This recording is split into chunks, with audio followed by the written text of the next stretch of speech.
जो हमारा टॉपिक है वो है MIR material inspection request required document का मतलब है कि जब आप लोग MIR रेस करोगे, ठीक है, किसी भी मटेरियल के इंस्पेक्शन के लिए, तो उसके साथ अटैचमेंट में कौन कौन से डॉक्यूमेंट लगाओगे, ठीक है। तो उसके लिए ये जो है मैं यहाँ पे आप लोगों को क्या करूँगा, इम्पॉर्टेंट जो डॉक्यूमेंट्स है वो भी अटैचमेंट के लिए बताऊंगा, और उसके अलावा जो है वो ही डॉक्यूमेंट जो है वो मैं आप लोगों को दिखा भी दूंगा कि लेट सपोज अगर एक डॉक्यूमेंट है तो वो रियल में कैसे होता है, ठीक है। तो स्टार्ट करते हैं, ठीक है। अच्छा, अब अगर आप लोगों ने MIR रेस करना है तो वो MIR के लिए खैर मेरी अलग से अपनी वीडियो है जिसमें MIR का पूरा वो दिखाया गया है, ठीक है। लेकिन यहाँ दोबारा बताता हूँ कि अगर MIR आप लोगों ने रेस करना है तो ये 24 घंटे पहले रेस करना पड़ेगा, ठीक है।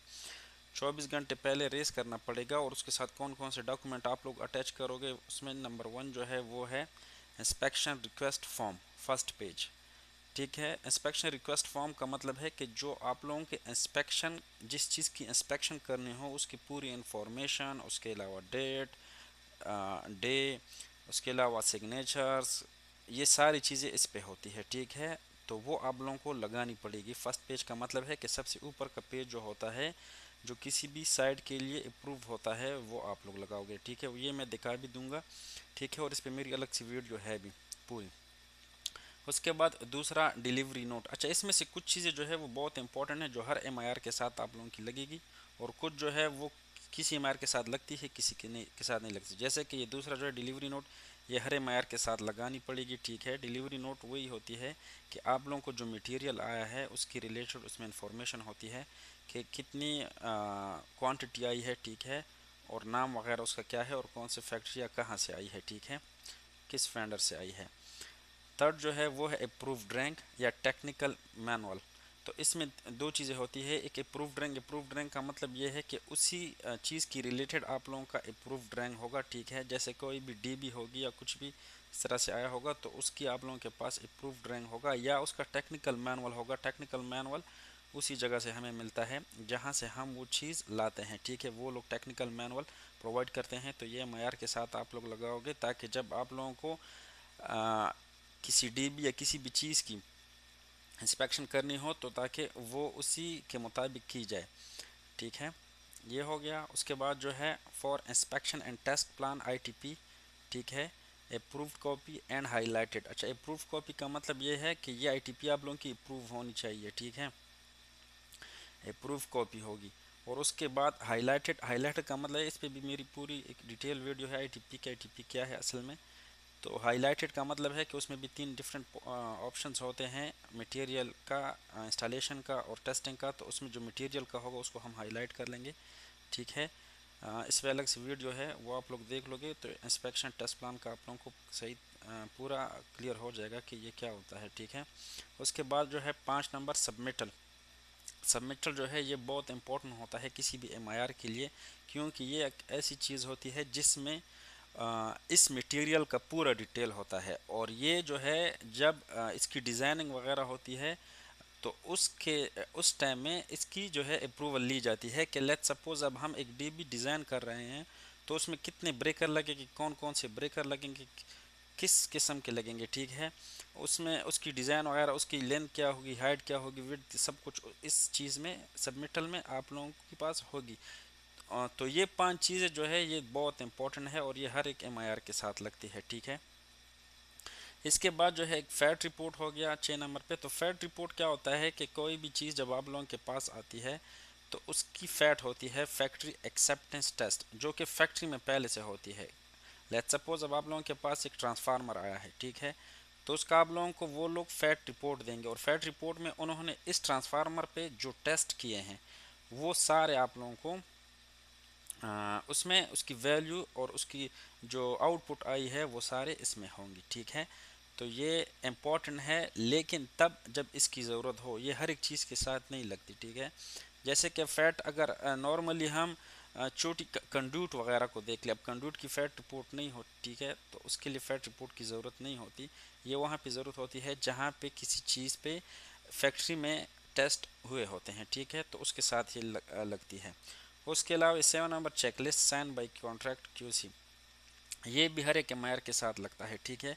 अब चेकलिस्ट जो है ये क्या होता है, ये इस पर मेरी अलग सी वीडियो है, और उसके अलावा जो है इधर भी मैं दिखा दूंगा आप लोगों की चेकलिस्ट क्या होता है, ठीक है। चेकलिस्ट में वो सारी चीज़ें होती है जिसके मुताबिक आप लोगों को ये एम करना पड़ेगा, ठीक है। ये भी इम्पोर्टेंट होता है, ये भी एम के साथ, हर एम के साथ लगता है।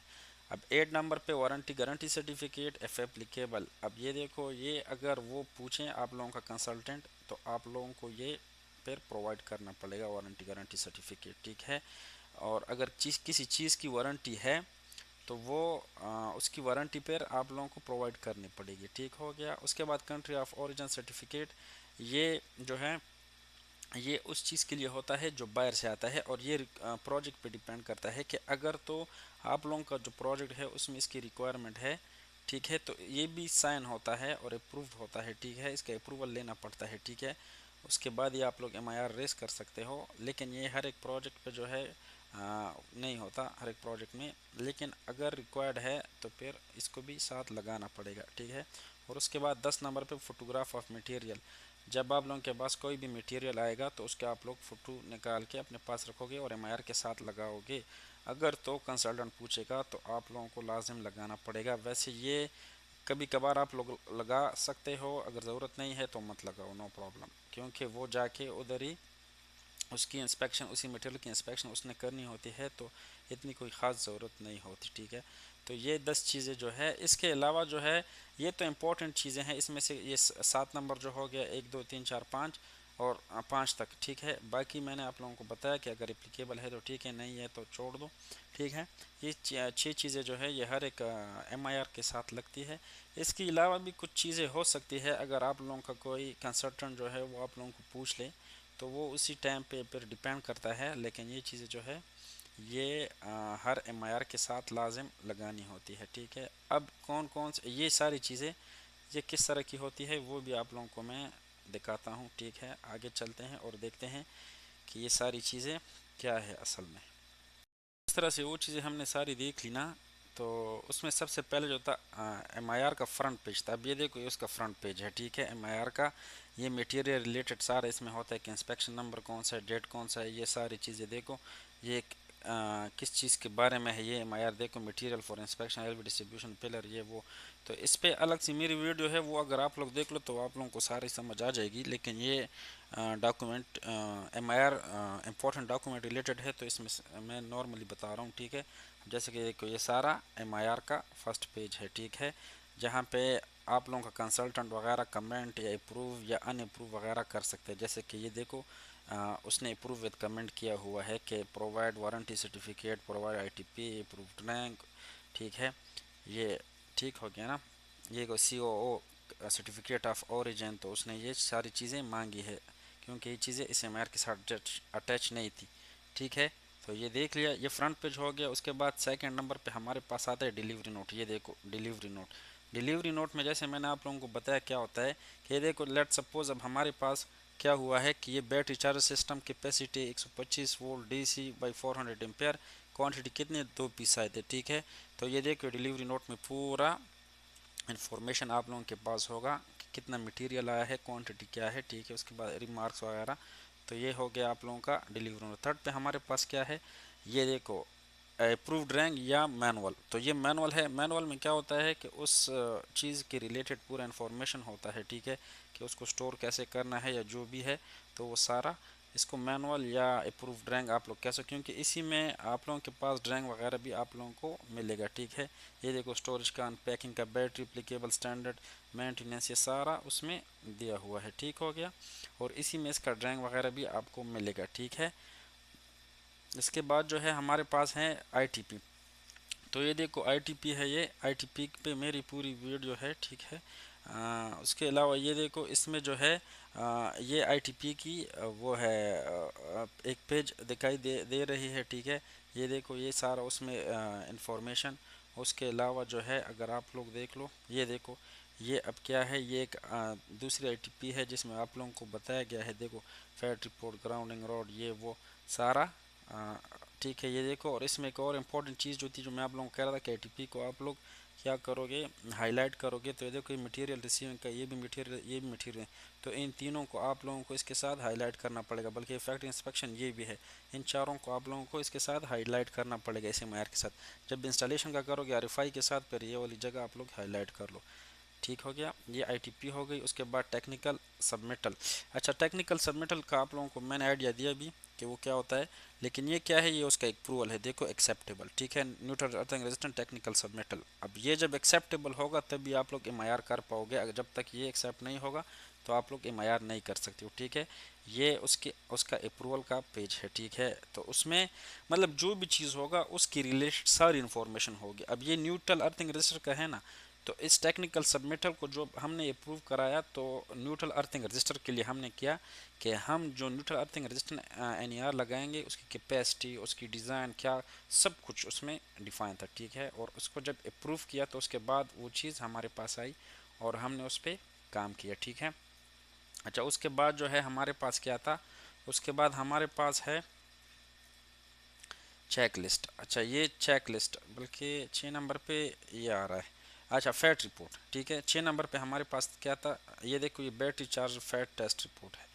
तो ये जो है फैट रिपोर्ट क्या है, अभी देखो क्या है, ये भी एक्सेप्टेबल है। ठीक है, अब फैट रिपोर्ट अगर आप एक चीज़ का देख लो, किसी भी चीज़, अब बैटरी चार्जर फैट रिपोर्ट अगर आप लोग देख लो तो ये 100 पेजेस का हो सकता है, 200-300 पेजेस का हो सकता है। ठीक है, जिसमें फैक्ट्री के सारे जो टेस्ट है वो होते हैं, और उसकी वैल्यू सब कुछ के उन्होंने कैसे किया है वो सारे विद पिक्चर एविडेंसेस वो होते हैं। ठीक है, तो हमें सबमिट करना पड़ता है, हमें अपने कंसर्न डिपार्टमेंट को, और उसको जो है क्या करना पड़ता है, अप्रूव कराना पड़ता है। ये देखो अब एक्सेप्टेबल हुआ है, तो उसके बाद ही हम एमआईआर कर सकते हैं, और उसके बाद ही वो मटेरियल जो होगा, जैसे कि लेट्स सपोज अब ये किस चीज़ का है, ये बैटरी का है ना, बैटरी चार्जर का है, तो बैटरी चार्जर का जब फैट टेस्ट रिपोर्ट अप्रूव होगा उसके बाद ही वो मटेरियल जो है फैक्ट्री से साइट पे आएगी। जब तक ये अप्रूव नहीं होगा तब तक नहीं आ सकती। ठीक है, तो ये देखो एक्सेप्टेबल है। उसके बाद जो है हमारे पास चेक लिस्ट है। ये देखो चेक लिस्ट, ये चेक लिस्ट में क्या होता है, अब ये देखो ये इंस्टॉलेशन का चेक लिस्ट यहाँ से स्टार्ट होता है।